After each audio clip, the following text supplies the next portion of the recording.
visit to the world's busiest airport is coming up on today's show. We'll give you a few minutes to think of where that might be as we begin in Eastern Europe. I'm Carl Azus. Thank you for watching. It appears that two different military forces are flexing their muscles. The Reuters news agency reports that hundreds of Russian troops have been staging war games in a Russian territory between Poland and Lithuania. Russia apparently didn't give an official reason for the exercises, but they took place as NATO forces prepared to conduct drills of their own in Poland. The United States is a member of and the largest contributor to NATO, the North Atlantic Treaty Organization. It's an alliance of North American and European countries. Ukraine is not a member of NATO, but the alliance has been supporting Ukraine since Russia invaded the country in late February. That support has come in the form of food supplies, medical supplies, and many different types of weapons to help Ukraine in its fight. But there's a limit to what NATO has been willing to do. It won't provide Ukraine with additional fighter jets, for instance, because Russia has said that would be an escalation that would directly involve other countries in the conflict. NATO doesn't want the war in Ukraine spreading outside that country's borders. Because Ukraine is not a NATO member, the alliance is not required to defend it. But if Russia were to attack a NATO country, it would be in a war with the whole alliance. That's why NATO's military drills are designed to serve as a warning to Russia. No words needed. This is the NATO message to Russian President Vladimir Putin. This is the first look at American troops firing weaponry on the ground in Poland since the war in Ukraine began. U.S. and Polish forces publicly showed off the might of the West in a bilateral live-fire training exercise. One by one, Polish tanks lined up heavy artillery. And paratroopers dangled from helicopters, landing on a battleground that is designed to prepare for a war just a short drive away. The 82nd Airborne Infantry Brigade combat team, based at Fort Bragg, has been drilling with American Black Hawks here in Poland for weeks, deployed in mid-February before Russia invaded Ukraine. What we understand is that there are two platoons here, about 60 American troops taking part in this live fire act. It's a show of force. We're about just 2 hours away from the Ukrainian border.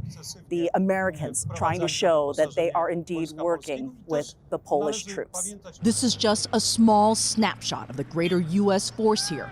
A U.S. official says approximately 11,000 U.S. troops are deployed in this NATO country. They're a visible sign of a larger military ramp-up near Ukraine.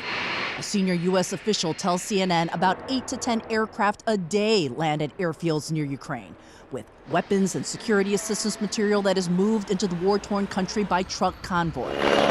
This bilateral drill ends with a photo op for the cameras, the two countries side by side. What is the message you're sending to Russia? We are strong, we cooperate with our forces from the all NATO. We are ready for any action. We are ready to defend our country. 10-second trivia. Where would you find the world's oldest airport?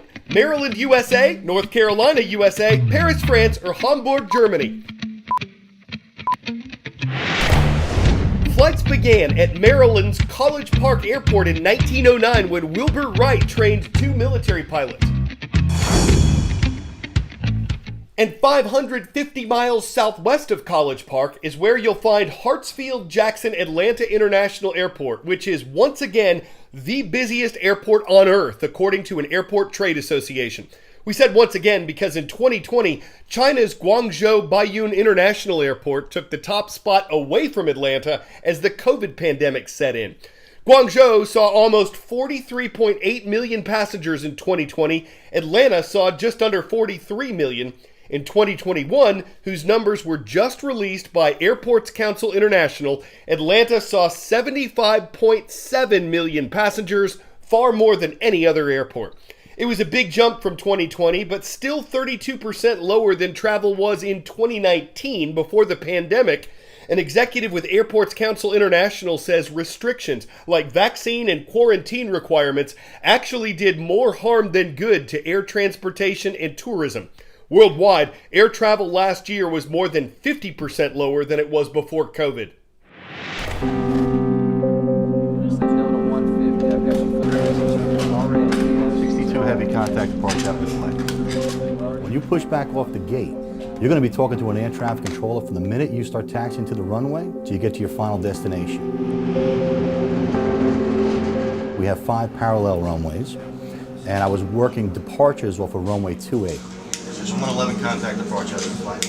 I'm talking directly to the pilot in the cockpit, and I'm issuing lineup and wait procedures, which means he'll line up on the runway, and I'm issuing takeoff clearances. 382 contact approach. We run 2,700 airplanes a day. Volume breeds complexity here in Atlanta. There's so many aircraft calling for taxi instructions, so many aircraft returning from the landing runways trying to get to the gates. You're asking an air traffic controller what their beverage of choice is probably coffee. You got to stay alert and you got to be focused at all times. Because of the volume that we have here, we run probably about 5 or 6 emergencies a shift. And when these aircraft come into the airspace, we get them into the airport as quickly as possible. You probably wouldn't even notice it. It's just another day at work, and the guys, they're professionals. We just keep moving though. But we all don't work in air traffic control towers. Once they get into the terminal environment where they have to start descending and getting into the airport to land, they come into what's like a bottleneck, and they have to be sequenced to the airport, and that's what the radar approach controller does. 342 to center maintain 7,000. 12 Whiskey Foxtrot, turn right, head 250, clear visual approach, runway 26 right. Everybody controls chunks of airspace. A plane flies through airspace, he's being handed off from one controller to another controller. The center is the freeways in the sky, and we're the off-ramps. The tower's the parking garage. So we take them off the off-ramp and line them up so they can go into the parking garage smoothly. Yeah, 5421 to center maintain 3,000. In layman's terms, is taking them from fast and high and getting them low and slow and getting them a lot closer before they get into the tower. 14, maintain 180 knots or greater until depot. Contact the tower at depot 119. You know, it's not the movies. You don't walk in the first day and they plug you in and you go to work. There's a lot of map study and memorization work involved. Everything on that radar screen means something. 443, speed at 250 to center maintain 1,000. I really do love doing the job. I mean, I've been doing it for 22 years. Those thunderstorms roll through. That room really pulls together and we make it work. You go home at the end of the day going, man, we worked through some pretty rough weather and we still landed all those airplanes. We take a lot of pride in that here.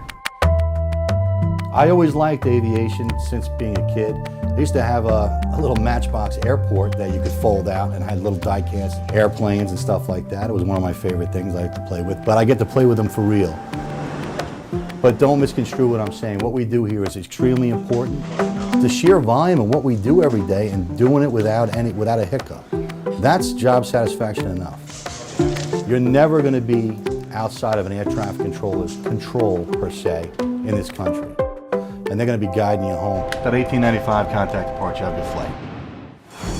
If you want to know what we're planning to cover on each day's show, but you don't have 10 minutes to watch, you can get a summary of our planned topics with our free newsletter. It's sent out the night before each show's air date, and all you got to do to get it is tell us what email address to send it to. Please click sign up for daily emails at cnn10.com.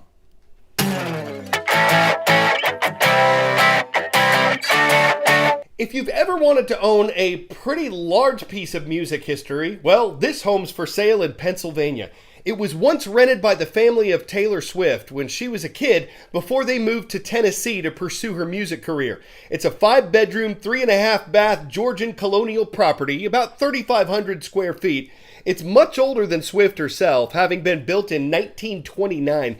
But this is said to be the place where she learned to play guitar and write songs, and it can be all yours for $1 million. Of course, everything has changed since Taylor called that home mine, and the highway don't care if she'd look back and say, we are never ever getting back together, or you belong with me. Is it where she left teardrops on her guitar? Does it make her think Tim McGraw? She could probably shake it off, but if sparks fly whenever you think pop memorabilia, maybe you could ride up there in a white horse and make a fairy tale out of Home Sweet Home.